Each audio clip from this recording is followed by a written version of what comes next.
the NAR settlement came out recently, and I know you guys wanted to talk about that. Help us understand, what are some of the questions or myths that you want to dispel? Well, I think Lisa and I, we're so optimistic. We will get to that stuff that might be tough, and it's out there, and we get frustrated sometimes. We are human beings. I'm glad that buyer's agents are going to be in contract with their clients, respected, and given a chance to really talk about their worth and their skills, and to some degree set boundaries and say, okay, this is how many homes I will show. Let's really get down to what you're looking for, and let's sign a contract and get the pamphlet to you, and let's have this be a true relationship. I also think that the settlement is based on transparency and services. And transparency meaning, how are we getting paid? And services, what are we providing in order to get paid? Buyer's agents used to say, no, our services are free. Our services are not free. No one works for free. Hey guys, welcome to the Realized Gains podcast. We're on episode 67. I'm Stephen Tran. I'm a real estate agent in the state of Oregon and Washington, and I invest in multifamily and short-term rentals. And I'm your co-host, Jordan Lee, a mortgage lender based here in Oregon, licensed in 9 states, and I invest in single-family homes, and we do have our duplex together. Duplex-ish, yeah. Yeah, so Jordan, who did we have the pleasure of interviewing? Oh yeah, great interview today.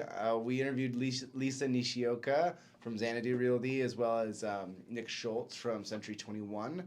It was a super interesting podcast. We talked a lot about the new NAR settlement. Both of them are trainers on that settlement. Yeah, no, I think there's a lot of misinformation out about the NAR settlement, and it's a really good reminder for realtors and what to do in the new world that we're coming up into soon. So yeah, and it's really important to know that during this discussion, we talked a little bit about compensation, but as a reminder that there's no such thing as a set compensation. It's always negotiable, and that any statements during our podcast we're using them as examples so that we can, for educational purposes. Yeah, a little bit of conjecture, a little bit of fun, but obviously we want to make sure that we're not giving any full legal advice from our podcast. We aren't attorneys. Yeah, but no, it's a great episode in terms of what to do. How do you communicate with your buyers in this new world, and basically how should you negotiate a deal, and basically just letting you know that the world hasn't changed, it's not falling apart, and it's a great listen. So check it out.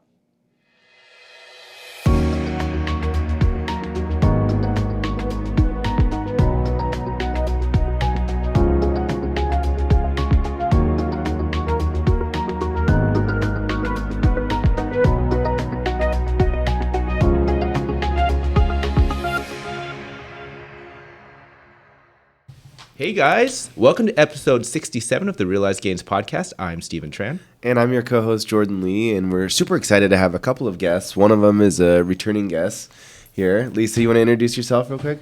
Yes. Hi, I'm Lisa Nishioka. I am the owner of Xanadu Real Estate and been in business for 24 years. Okay. You want to go ahead and introduce yourself? Yes. as well? Hey, I'm Nick Schultz. I own Century 21 Northstar with property management, HOA management, and real estate sales here in Portland and Boise, Idaho. Wow. Fantastic. Yeah, and we're actually in his office right now. And Nick, you want to just kind of go and talk about your history a little bit, I don't know where you're from, did you grow up in this area, and kind of your journey into the real estate world? I was born in a little dusty farm town, Burley, Idaho, and I moved over here when I was 20. Burley, Idaho. Where is that? It's in southern Idaho, okay, which is very different than northern Idaho. That's mountainous and so on. That's what you'd visualize Idaho to be, but this is a very dusty farm area.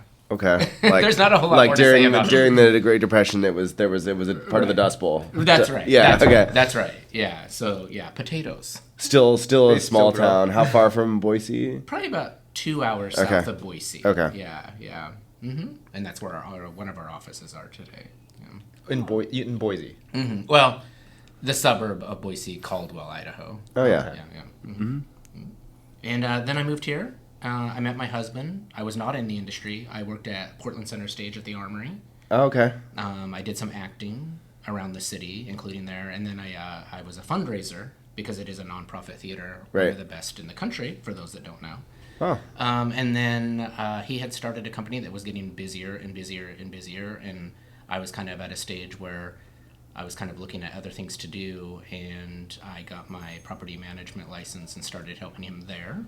Okay, so you started on the property management side. That's right. That's right. Yep. And then we moved into real estate and franchised with Century 21 to give our agents more benefits and support. Nice. Oh, okay, so you guys had a company that was kind of merged or acquired by Century 21, or Well, we franchised. or you with became them. part of the Yeah, we franchise? franchised. Right, right. We went on the hunt for brands to franchise. Oh, with. you specifically sought out Century 21. That's right. Okay, interesting. Yeah. How did that process work? Well, we had talked to other brands that we didn't choose, and I will remain unnamed. And it didn't go bad. It just, for whatever reason, it didn't go the way we wanted it to, or there were just different things that we didn't feel right. That didn't feel right. And Century 21 just felt really salt of the earth. It's the oldest real estate brand in the world. Really? Yes. Yes, it is. Yes. It's over 50 years old. It's in 88 countries. And they just really approached us so very calmly, and they were really supportive and excited about us. And the CEO called from New York City and sat on the phone with us for over an hour. And it was actually us that had to end the conversation. And we thought, wow, I mean, this person that's, on the phone with, major CEOs and on the news and airports and so on, didn't seem to be in any sort of rush to move on to the next conversation. So we thought, okay, well, there you go. That's the one. And they had everything that our agents would need, as far as support and so on. Can you talk about the transition from doing property management over to doing the real estate side? Right. Did you have agents right away when you became franchise, or did you kind of... We had a handful of agents. I have to be honest with you. It was really boutique-like, and it was very friendly. And I think the reason they were with us is because we were more friends than what we were actually offering them, which was fine. But we thought, well, if we want more agents, we probably really need to offer more. Also, the agents that are with us need more support and benefits as far as we're concerned. And so we decided to franchise for everything they offer, of course, CRMs and CMA, material through MoxieWorks, and just the list goes on. But it was a big transition, and it's a big change going from a small fee kind of local company to one that would now have a royalty, and you really need to discuss with your agents the benefits of that. Just like an agent needs to talk to their clients about the benefits of what you are paying them, So that was a big transition. From property management to real estate sales, it's a lot more fast-paced. The property management business is a long-standing relationship. We've had clients for, unbelievably over 20 years now. Oh, geez, wow. Yeah, we've watched their children grow up. Their parents have retired and handed the portfolio of rentals to their children. So that deep. I mean, we go out to dinner, we go to the symphony with these clients. We're quite close to many of them. And so, not all of them. Some are very business, relationships, and so are the ones that we're friends with. But, that's how close we are. And so that's a long,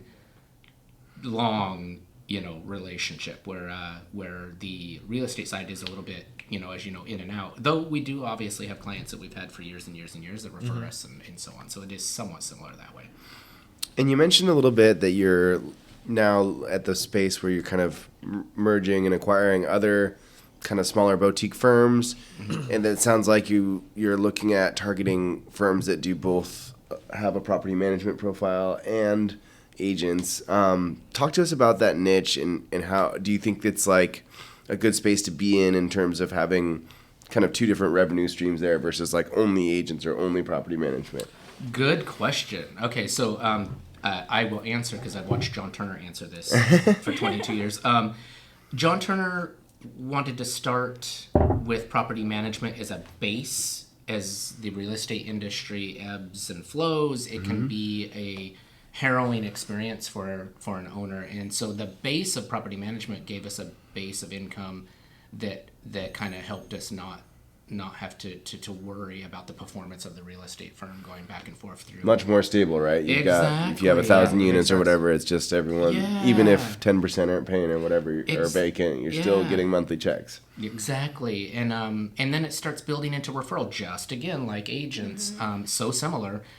It started by, I remember every contract in the beginning. We're definitely that type of small firm, And so then when you build it up, then suddenly the stream of clients start kind of just coming in naturally, just by referral. But yeah. I mean, I'm assuming on both sides, obviously, if you have people you're managing their portfolios, they're probably wanting to buy more, and you're probably helping them out on that side as well. Yes, it's another great real estate connection. You have formed a relationship with them, and they feel really comfortable with you, and so yes, you help them, purchase more investments if that's what their goal is, or sell those investments. Yeah, I have a few clients right now that again I've been with for 20 years. It gets quite intimate, where I've known him since he was, a bit younger, and now he's getting to the age where he's kind of, I know it sounds kind of heavy, but he's thinking about, he's in his 80s. He's thinking about end of life. It's kind of a heavy thing to talk about, but now That's he's part of like, real estate. I mean, right, exactly. It is. When you're helping someone buy a home, maybe it's all exciting because they're having their second baby and it's time to buy a bigger home. Well, you do the same thing on the other side, and so he's now wanting to kind of slowly unload this portfolio. As it was an investment for that long range. So heavy stuff, Yeah, great. Does that answer everything? Yeah. And, obviously I want to give Lisa some time to give a refresher, just because if you haven't listened to Lisa's episode, just you can kind of give a kind of like a recap of kind of who you are and what you do. Yeah, so I own a boutique brokerage, and I have 5 agents. And I've been dabbling into getting back into property management, which my friend Nick here is helping me get my foot back in the door. But so I've been actually working on boards and with the forms committees and doing more volunteer work as I'm, as years are going on, and just wanting to make sure that the younger generation of our real estate industry still keeps going and bringing it stronger. You always talk about you love getting agents that are brand new, like not, totally like just licensed, which is interesting because, you talk with a lot of team builders and people, they prefer to have agents that already have a book coming in, less training to deal with. Talk to us about that and why you like working with the new agents. I like working with new agents because they're easier to groom.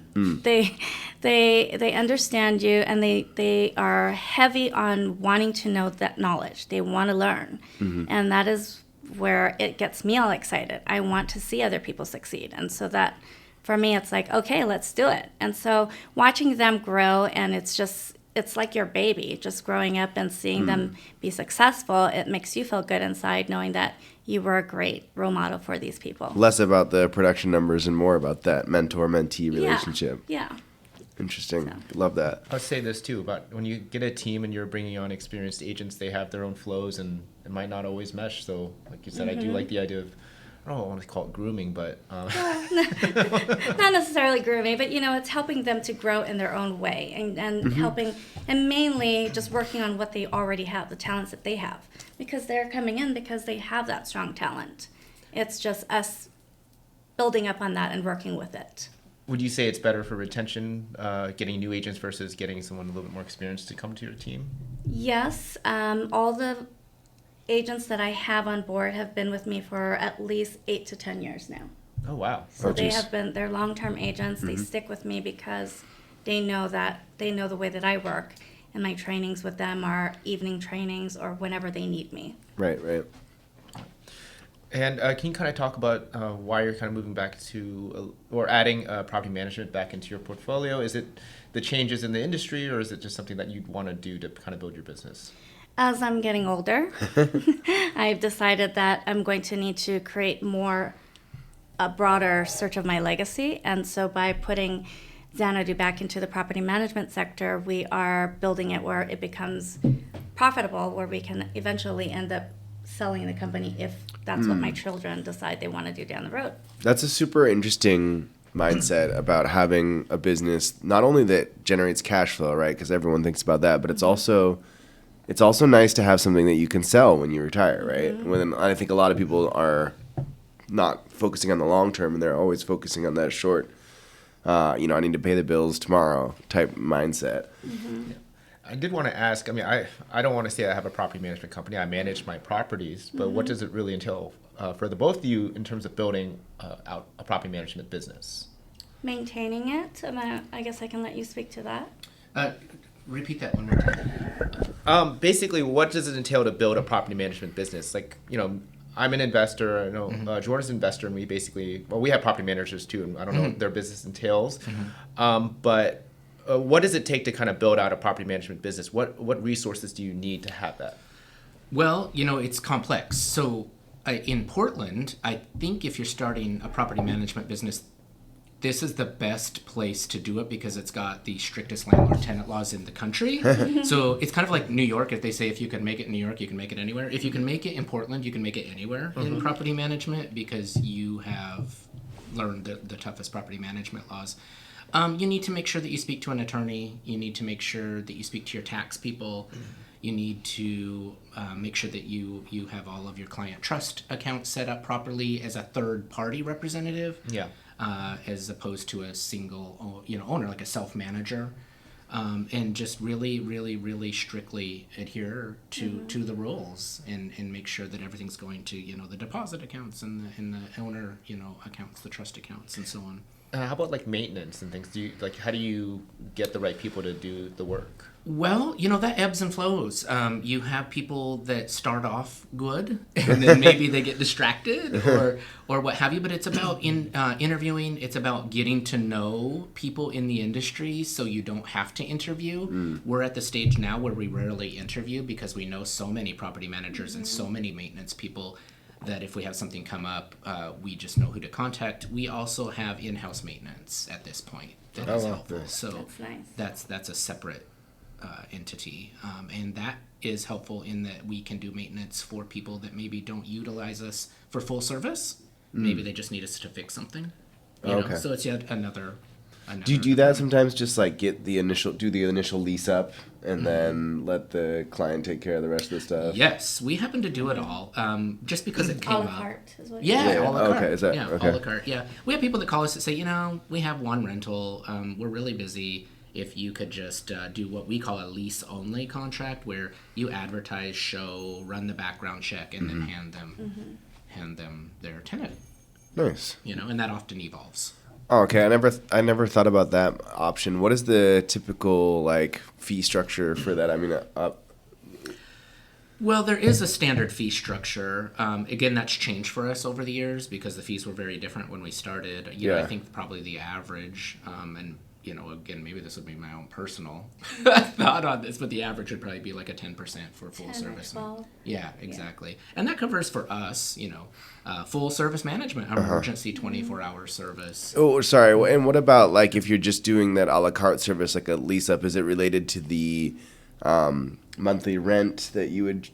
Yes, that's for us. It's a half the month's rent to do all of those pre-leasing, advertising, showing. Oh, okay. Interesting. And it's a one-time fee until you have the need again. Right. Yeah. And some people get into that, and you hand them their tenant, and then they call you, 6 months later and say, "Wow, I'm gonna hire you for full service." Yeah. Right. That's what you guys are going to do with me. I don't want to do it. I decided this isn't fun. Right. Yeah. Or I'm too busy with my career, So stuff like that, which is great. I mean, they're physicians or whatever they are, and they don't have the time. Right. But if you have if you have a rental that's in really good shape or something like that, and you just get a good tenant in there in the first time, it might be nice to do the a la carte. It might be nice to do the other way. So Absolutely, yeah. I don't know. Good tenants don't always turn out to be good tenants later. that's true. Tenants can change. You would think, I have this, perfect little 3-bedroom, 2-bath, little rental in the suburbs, and what could go wrong? And yeah, you're right. Strange. Sometimes it's personality conflicts can come up. And Yes. strange things can come up. Yeah, not always. Usually Things pretty happens. smooth. Yeah. But things happen. Yeah. No, and I think that property management is so similar to real estate. It's the same thing. It's really not a different beast. The different beast of it is managing the challenges that come with it, which we do that all the time on real estate anyway, don't we? And so it's Totally. Yeah, it is the same thing. It's just putting things in more of a bundle. Right. And I'm assuming now that you have more of a bigger business, you have people to show the units. You're not doing that yourself at all, I'm assuming? No. I'm glad you brought that up, though. I love that, I was not a silver spoon child. So I love that John and I did do all of that. We do have those days where you roll around at night, building your business, nervous. I can remember we had a marker board where our properties were on a marker board. I still do that. Oh yeah, and John, and myself, specifically John, I guess I'll speak of him rather than pat myself on the back as well. But he still to this day will go out at midnight every once in a while on emergency calls. Really? Yeah, and so definitely 100% in. And I'm glad we had those days of unplugging toilets and all that nitty gritty stuff that comes with it. And yes, you are correct. Now we do have a staff. And I can look back on those days glad that and humbled by the fact that I had it. But we do have that full service, and it's really helpful to have the staff. Well, that all sounds great. Shifting gears here, you guys are, the NAR settlement came out recently, and I know you guys wanted to talk about that. It sounds like both of you are doing trainings on that, and I'm guessing you're getting a lot of questions and sort of myths. Seems like there's a good mix on the agent side of folks that have like really tuned into it and folks that are kind of just like waiting for, until they get slapped on the wrist type thing. Help us understand, like, what are you seeing out there in when you're going out and training? Like, what are some of the questions and facts that you want to dispel, or myths that you want to dispel? Well, I think Lisa and I, we're so optimistic. We will get to that stuff that might be tough, and it's out there, and we get frustrated sometimes. We are human beings. But Right. I think we really like the optimistic. I'll start off with the fact that I'm glad that buyers agents are going to be in contract with their clients, respected, and given a chance to really talk about their worth and their skills, and to some degree set boundaries and say, okay, this is how many homes I will show. Let's really get down to what you're looking for. And let's sign a contract and get the pamphlet to you, and let's have this be a true Right. relationship professionally. I also think that the NAR the settlement is based on transparency and services. And transparency meaning, how are we getting paid, and services, what are we providing in order to get paid? Right. Because a lot of buyers coming in saying, our realtors, buyers agents used to say, no, our services are free. Our services are not free. Mm-hmm. No one works for free. How do you get paid then? Yeah, Yeah. exactly. I was going to say, if you're working on the other side, on the listing side, you have to have the hard conversation about, hey, Right. this is our commission percentage, this is what we're going to show to the other person. Yep. So I'm assuming people who are on the listing side should have an easier time transitioning to this new world of talking to their buyers' clients about commission. And it might be a lot harder for like people who are exclusively buyers agents who Right. do walk around saying, hey, this is free, don't worry about me, Right. I'm taking care of you. Right. I think it's your net worth. I mean, what are you valued? What do you value yourself as? If you feel yourself as a discount broker, then you'll be a discount broker. But if you have stuff to provide to your clients and actual promising things that will help them get to the next level, and knowledge is what they need. Educating our clients to help them to buy something that they don't do every day. This is what we do, and that is why we get paid to do it. But going back to the NAR, it was never where buyers never understood how realtors got paid. Buyers thought, oh, it's just the listing agents that got paid, and the listing agents pays the buyer's agents, which, no, I mean, in essence, it is that way, but it's not, because it's a roundabout, and if it wasn't for the buyer's commission, buyers coming in and buying the home, Right. the seller would not have the money to pay the buyer. Correct. So. So how do you foresee the typical process as a buyer now, comparing and contrasting between how the process was before?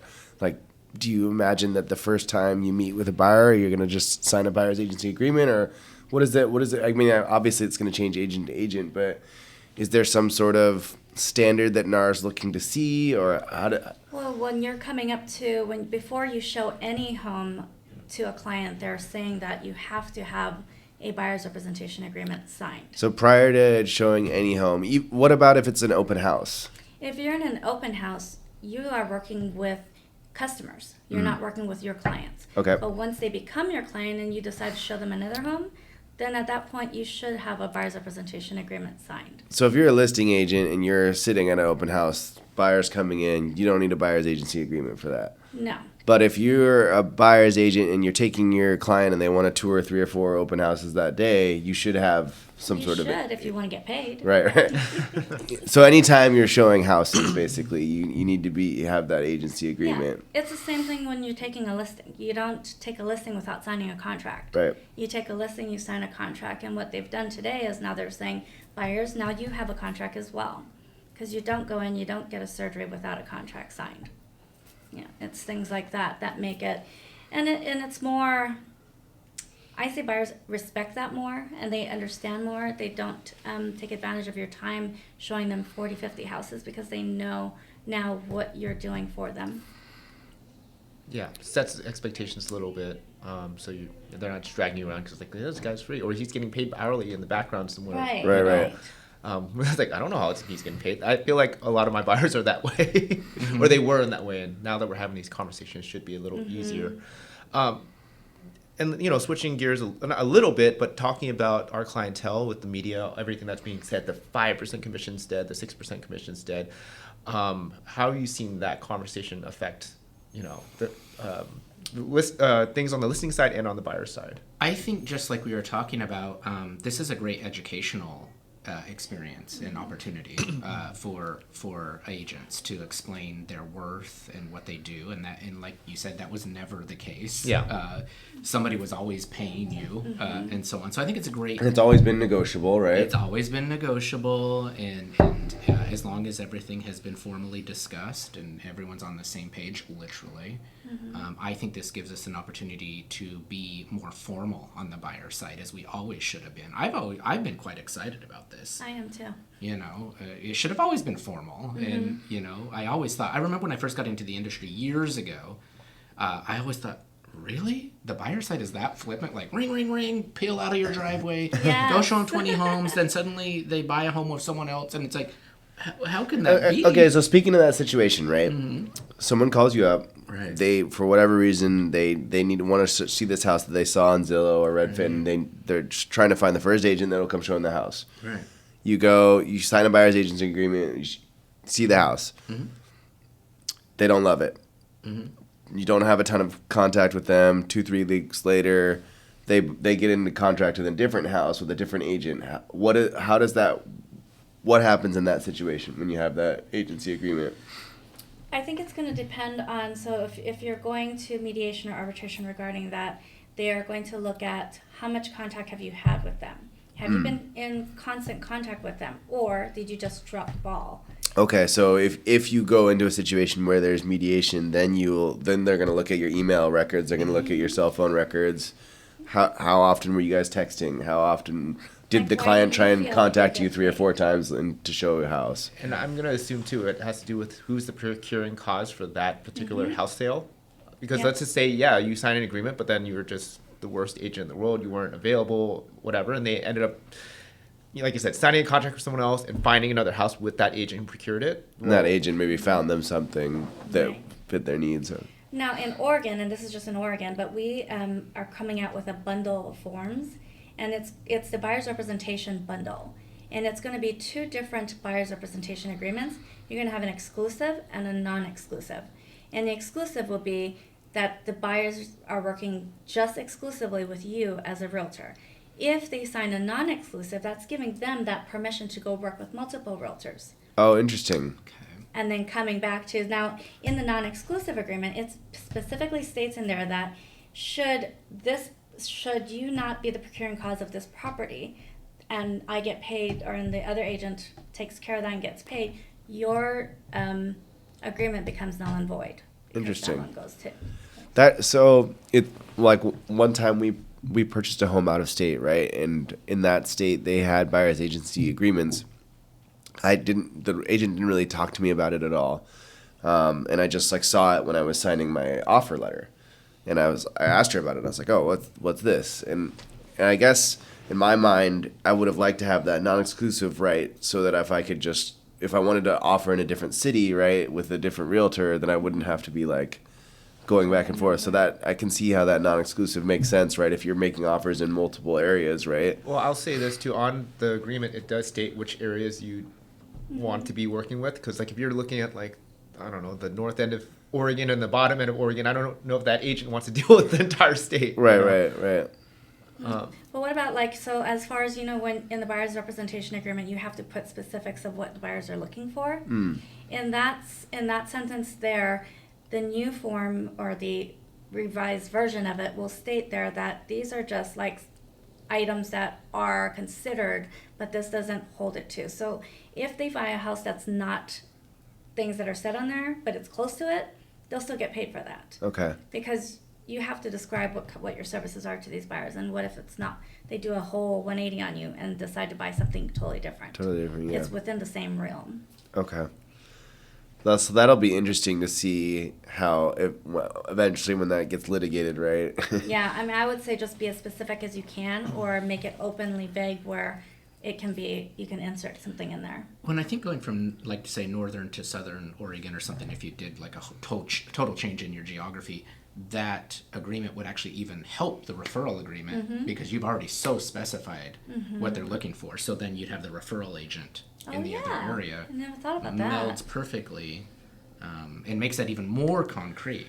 Right. Oh, will the buyer's agency agreement have a thing about referral in there as well then, or how does that part work? Or is that always on the back end? It does state in there that referral. I think you would just use your normal company referral forms. Your company referral form. Okay. Yeah, but it would just, since you already specified with your other agreement, the buyer agreement, it would even make that more concrete. Got it. Because you really know what these people are looking for. So yeah. I did have a question on another class that we were training at that people were asking, what happens if the seller wants to see the buyer's representation agreement to make sure that they're paying them that amount? Do they get the right to see that? And the answer, I don't know because I'm not an attorney, but for me as a broker owner, I would say no, because my relationship is with the buyer and not with the seller. Yeah. And why would I provide the seller's agent a copy of my contract with the buyer? I think that's the issue with like price fixing and colluding at the end of the day. You're sharing all this Because stuff. on the seller's part of it, they would say, Right, because well, the seller I could, know. if they're looking at multiple offers, then they could make some. Yeah, but it doesn't really matter because whatever you say on your buyer's representation agreement, that is what your fee is. Right. And so the seller will either pay it or not. And if there's a difference, if say you charge 3% on your buyer's rep agreement, and we're just doing this as an example, so this is not, we're not speaking in commissions. But if they do that and it's like 3%, but seller's only paying 2.5%, then the extra 0.5% will be paid by your buyer. Got it. Right. I think that goes along the lines of an important thing to discuss that has already been out there that would be really important for the general public to understand if they don't already, is the pressures that the buyer side is under that the seller listing side is not, and that is coming up with the funds. Yeah. And we're in a seller's market in most of the United States right now. Yep. And the thing that the public, I think, needs to know is that this is all, you're trying to sell a product. And if the pressure is on the buyer to come up with the down payment and all the funds to buy the home, they're the backbone of this transaction. And now we're loving this seller's market, so it's easy for the listing side to say, I don't want to worry about any of this. Well, if the market changes a bit, somebody's going to have to wiggle to make this happen. Let me ask about, in terms of this whole commission thing, and let's say in Oregon, I think standard is, not standard, but we're maybe expecting 2.5. In Vancouver, we're expecting 2.25. Obviously, I've seen situations where it's 2%. And me as a buyer's agent, I would be like, I'm totally fine accepting that. Is there any way to change so I don't have to charge my client that extra 0.25% going directly to me? I'm just like, it's fine. Yeah, let's do 2%. Do I just do a new buyer's agreement, or what is the best route of like There's being an okay with that? addendum. Okay. There's an addendum that is specifically for the buyer's representation agreement, and then there's also a seller fee addendum. So there's two addendums that's going to come up with that bundle, and that the addendum will state either you're doing an addendum for the seller's addendum or the buyer's addendum. And when you're doing it in the buyer's rep, that's where you can make that change. Okay, so if I'm on a specific, in contract on a specific home that has a lower percentage, I'd be like, yeah, I'm just change it to this number. Okay, so that makes it actually a little bit less complicated, because a lot of the fear from agents, what I'm hearing is like, how are they going to come up with this money? And yes, maybe we might have to make that concession, but at the end of the day, if that's what they're offering, then it is what it is, and we should help our clients. And if it's like like you said. So you're saying that if you already have an agreement with the client at a certain percent, you can alter that for a specific offer, basically. With an addendum. With an addendum, right? That makes sense. And then other options would be to change the sales price and add in closing costs that the seller would cover. Yeah, right? let's talk about some other strategies of how we can get there. So there is another addendum that's going to be a fee addendum. And basically, if your buyers are going to be paying closing, or if your seller's paying closing costs, it would say it in the closing cost section. There's a compensation section. So there'll be different sections in. Yeah, that makes sense to have it separate, Right. itemized, because You can use the them way the lender's going to separately. look at that is quite different, one versus the other. Right, and you can use those separately, but because you're going to actually need them like in different times of the transaction. Like say, let's take a $2,500 for instance as an example. I'm going to come in and the seller's going to give me $2,500, but now I'm going to have an inspection and I'm going to come back. I'm going to have another $2,500 repairs. So I'm going to ask the seller to credit me another $2,500. So that will be $5,000. Yep. In the addendum, it'll have a section there where you can say the total amount of contribution is, and then you would put $5,000. You wouldn't put the $2,500 there. Right. And that will be the addendum that you would fly on. Okay. And I believe that is RF 048. Got it. Yeah, and I think that it's important to think about the distinction between seller paid concessions or fees that are going towards the buyer's agent versus fees that are going towards the closing costs and prepaids, because the way the lender is going to look at that is different as well. Can you tap on that? I remember seeing something that came up with the IPC or. Yeah, interested party contributions, that's the acronym that we use for that. And that essentially means interested party. It means anyone that's interested in the transaction, right? So you've got the buyer's agent, the seller's agent, and then you have the seller.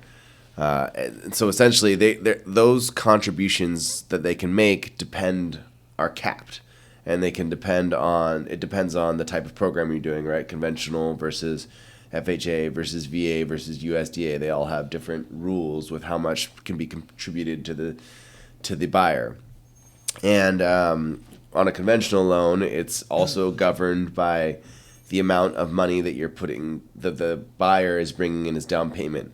So the more they're putting down, the more interested party contributions could be available, right? And so closing costs, prepaids, points, that's all part of interested party contributions. On the other side is the buyer's agent fee. What both Fannie and Freddie and FHA have all said is that any seller concessions that are going to the buyer are not buyer's agent cover their fees. That's not part of this calculation of interested party contributions. As long as but they did add a modifier that said as long as it's consistent with the market.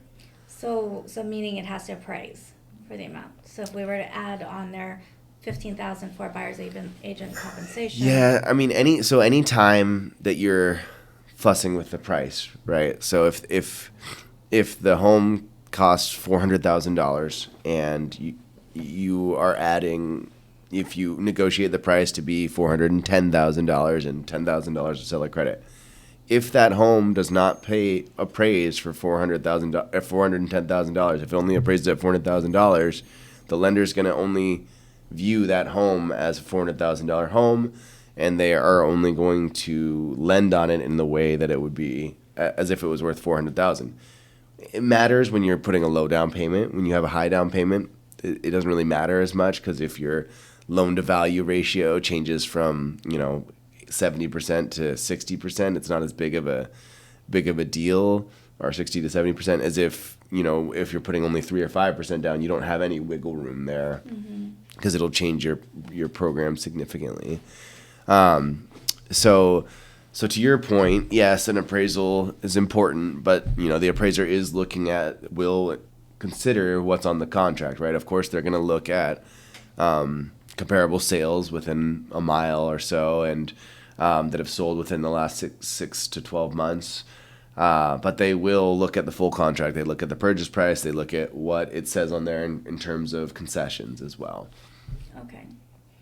So we won't be able to. So it would still be the normal. It'd still be the normal Okay. dance of like. Until they change it, because my fear is like what you said, is what happens to the buyers that cannot afford to pay for this.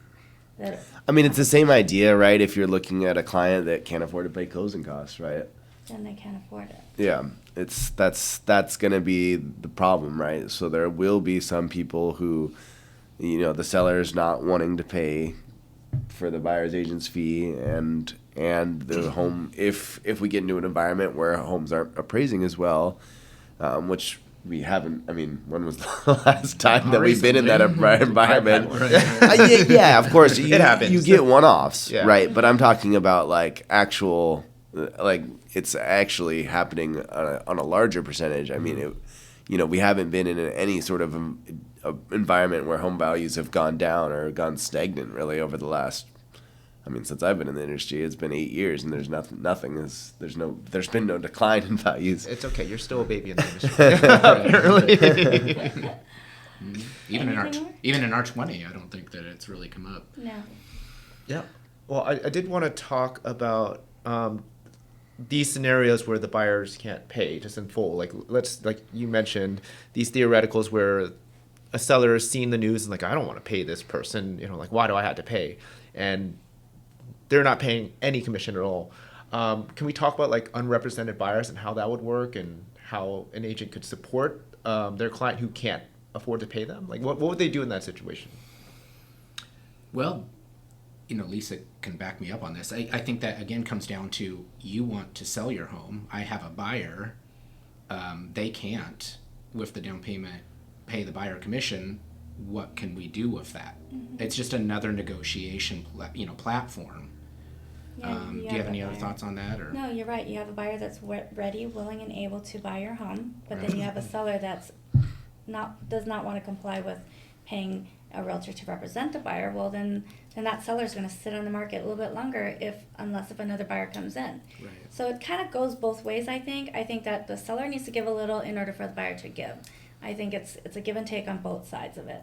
Right. And see, that's market dependent. So if they've got 5 offers, they're going to be less likely to collect.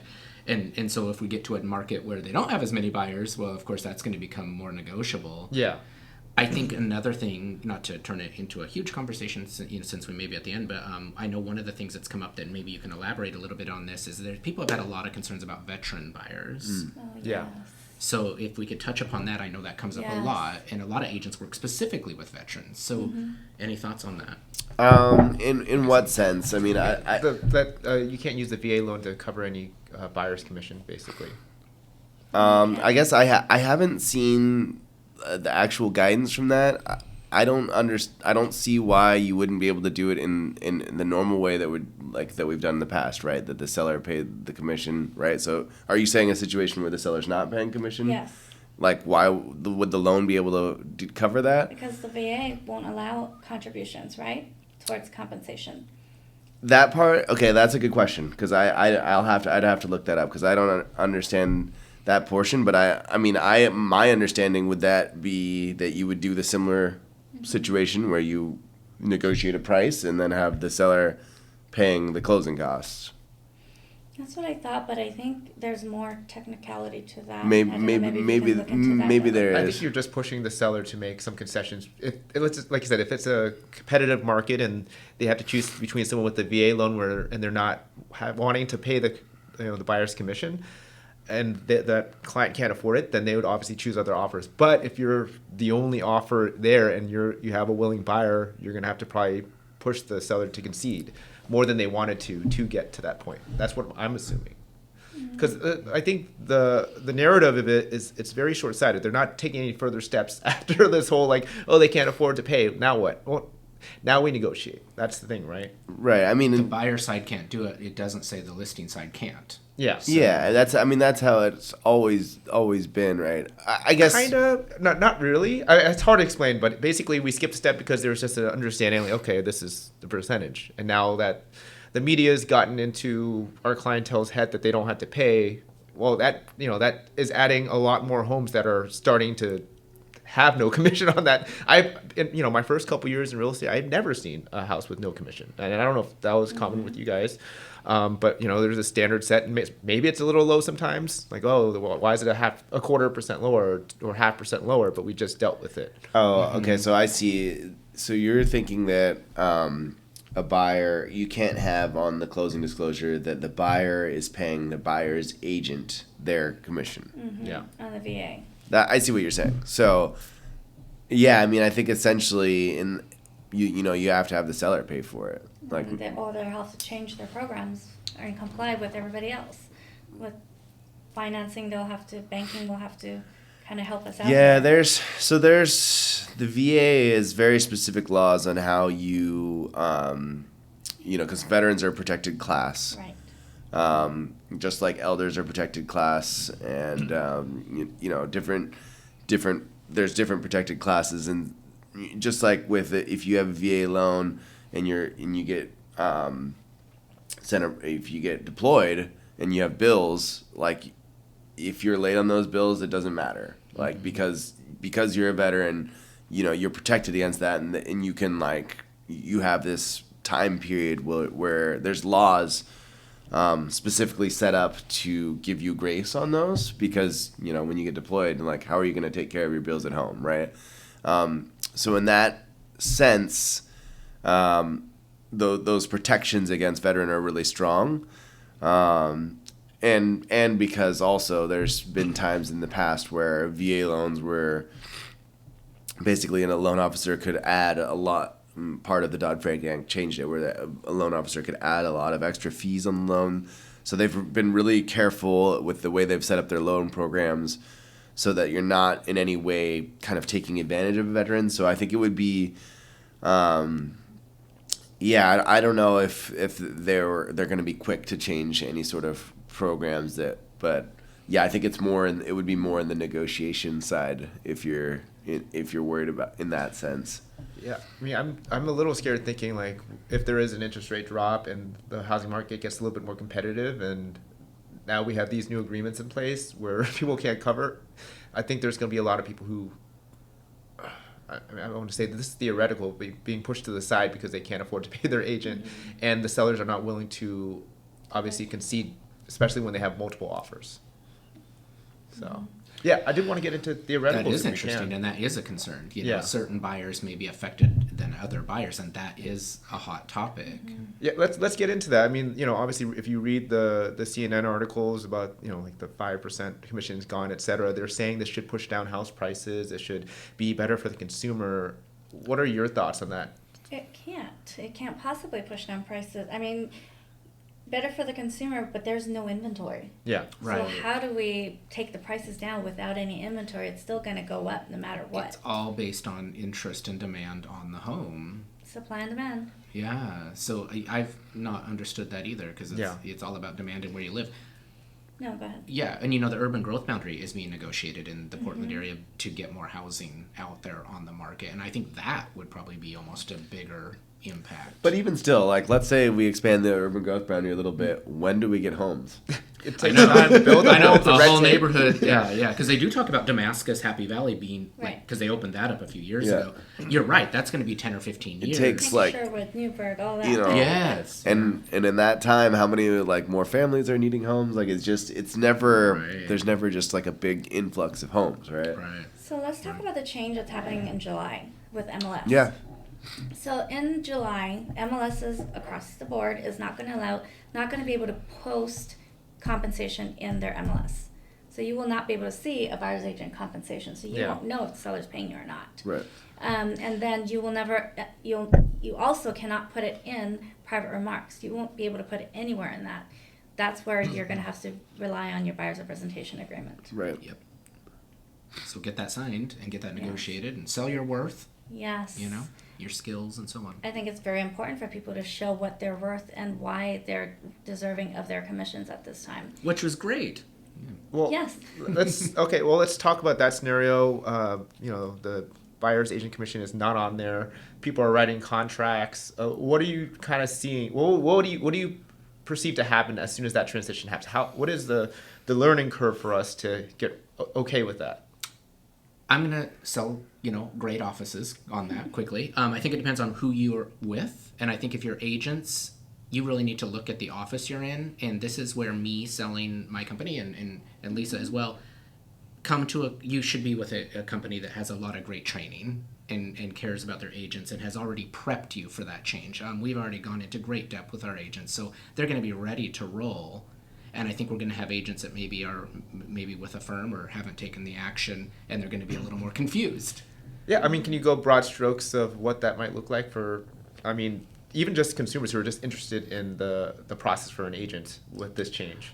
That goes back to signing that agreement. Interview your agent. Yeah. Are you with a firm that has really gone over this with you? You know, if you're that type of in-depth, knowledgeable I've had citizen, clients like that. Let's just Yes, say that they exist. basically wanted to know as much as much as a realtor did, and I was like, "Am I doing this job, or are you doing this job?" Well, you know what? And isn't that wonderful? And what a great opportunity for the general public to understand better this incredibly important aspect of owning land and homes in America, and why you should be talking to your agent about their knowledge. Yeah. Yes. You talk to your surgeons. I would certainly want to know, knock on wood. Oh, yeah. But you want to talk to your doctor about that. I think the pushback that I've been hearing and seeing on the news is like, okay, I sold you $1 million house. You had that 2.5%. Were you worth $25,000? That conversation when they didn't have to think about it before. So how are you training your agents to deal with that kind of conversation? So in the NAR settlement, the companies that were under and were covered within the settlement lawsuit statement, any company that has made over $2 billion, I believe, $2 billion, Mm-hmm.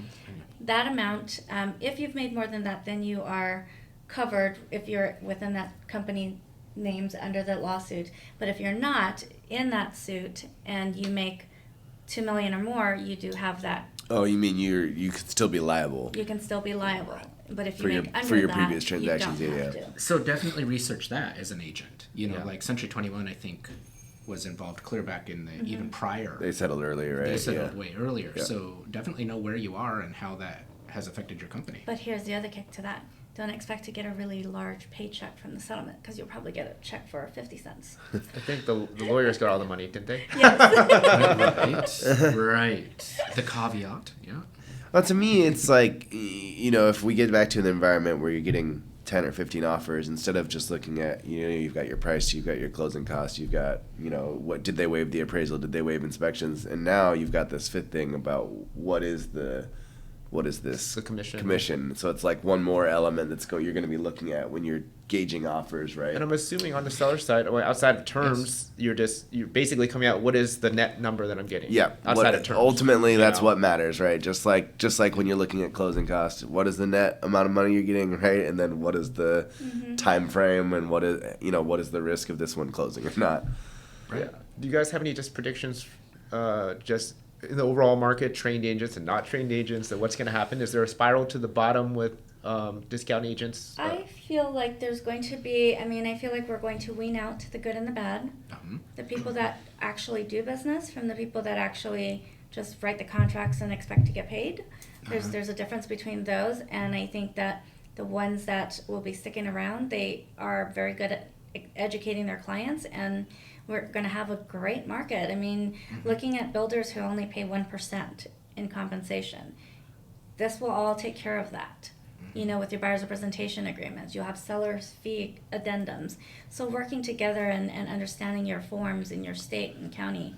That's will be big. interesting. I wonder if any of those builders are going to budge, or if it just matters it'll probably just matter to them when they have less demand. Yeah, right? exactly. Everybody's going to budge. Because the builders, they'll do that when they have a ton of options, builders are right? just like any other agent. They have to discount when nobody's buying their Yep. stuff. So Yeah. that's Yeah. the terms are negotiable. Everything is still negotiable. Everything is negotiable, and that's the whole thing about NAR. Nothing is standard. There's no standard compensation. Everything's negotiable. Yep.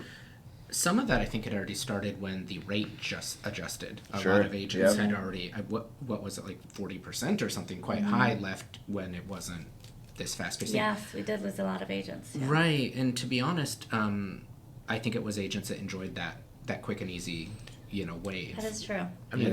For You mean back when the for rates lack were of really less low? polite way to put it, right? Where there is no strategy other than what is your highest That's number? money. Well, More? and it wasn't a big Right. deal to offer like 20, 30,000 Right. more, because it only increased your monthly payment. Hey, at you like don't need an appraisal. You don't need inspection. Let's just buy it. Just right. your monthly payment go up just a little bit. Like, it's not Of a big course, it will deal. praise $200,000 over. It's fine. Which, Right.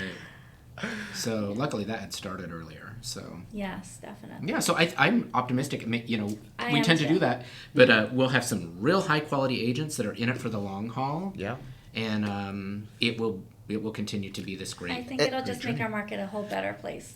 And for the newer agents, that's just like going to be the standard way of operating, right? Yeah. They won't know any different, and And the they'll new walk agents in will with be more learning skills. with that. Yeah. How Yes. lucky are they to Yep. start at It's better having for this them. house Yep. cleaned? I would say this is, I want highly educated agents. I want to be working with a highly educated Right. agent on the other side. And like I said, you can't really do business now without having a nuanced conversation with your client about Right. what happens in this situation where they have no commission, and Right. like we're going to be negotiating all this in. Yeah. Because like I said, the ones who are not nuanced in this, there's like when they run into that situation, they're gonna be like, okay, in this situation, you're gonna owe me 2.5%, so you're gonna need to bring in this much more money. When that sounds like an impossible amount of money extra, you have to be the nuanced Or person when to you come get to in. the closing table and there's not enough money available. That's Well, that's why you have a good lender to follow that. That's what we have Jordan. Right. Yeah. Well, you have to educate your client, I think, on the worth of the house is the worth of the house based on demand, and Yeah. you can't adjust on your needs. You know, we sometimes have that on the monthly rents and the property management side. Oh, my taxes went up. Can you raise my rent this much? No. The rate of your rent increase is not based on your personal financial needs. It's based on the market and demand, and it's the same with sales. Yeah. Yes. Yeah. Yeah, I mean, like I said, that's also a nuanced conversation, because if you do that for them and it doesn't rent and then they're mad at you, Right. it's like, well, you did raise it and it's overpriced at this point, so I get it. And that's the tough conversation as a real estate agent and a salesperson is it's just best to be frank Yeah. rather than tell them what they want to hear and Right. then have to fall back. I feel like our industry is Yeah. going to be a whole lot better now with more class and more. Yes. I think so. I love it. Yeah, no, It's going to I be some, agree. put on your seatbelt as the pilot says, but Let's Yeah. go. we'll bring this in. So no doom and gloom is from what I'm hearing from you guys, so. No, Pretty much. none. Pretty much. If you're prepared and you've got a few more months to continue that. Right, because everything with changes, nobody likes changes. But Yeah. this change does not seem like a bad change at all. It seems like it's going to help people to have signed contracts, and it will help buyers be more transparent of what they're paying, and sellers, and it will be a whole big happy family. Helps communication. The buyer and their agent are going to have a lot more, under their discussion with this contract. So. Well, let me ask you this. Are our jobs getting harder then? No, You don't think so? no. If you're doing, you do the way you do. If you're doing a good job on your own, what do you need to change? Yeah. I think more efficient, yeah, and more transparent, and so no, I think it'll be easier actually because you should will be have had easier. those discussions prior. Okay, yeah. You With- know. Because for the ones that haven't had those discussions, that will be hard. Yeah, because think about it. You were rushing, jumping in your car, going to show, and you hadn't talked about really what they wanted, and is their family growing, are they retiring, and you haven't even had those discussions. A lot of Now people you do have that. had all those discussions. It'll be one more reason to discount certain properties, right? There you go. Never know. Yeah. It's like when you're in development, you find any reason to say no to that property. That's what we're always looking Yeah. for. Right. Yeah. Well, question for both of you: for a new agent coming into the industry now, what resources should they look into to kind of be prepared in this new world? Situating yourself up with a great broker, a great company with great educational tools, or great guidance to help you. Do you have any more of that? I love what you just said, and this is the other part I'm excited about. So we teach our agents all the time to sell their skills, to get educated, be on your game, treat this as the professional, career that it is. My job as the owner of a company, and the same with Lisa, is to show our agents what we have for them and what they're paying for. They are paying a royalty or a fee or what have you, and my job is to say, okay, listen, I am worth it. I'm going to be there for you night and day. There And are we have customers. There are clients. customers. Your agents are our customers, so we're worth it. And if you have more interest, contact us. Yep. I guess I'm pitching now.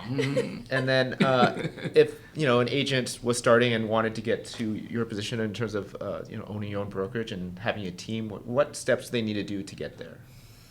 All of them. No, I'm just kidding. Yeah. So another hour to be continued. No, I think the first thing I would say is, before you even go there, think about what you want. Do you want to manage a bunch of agents?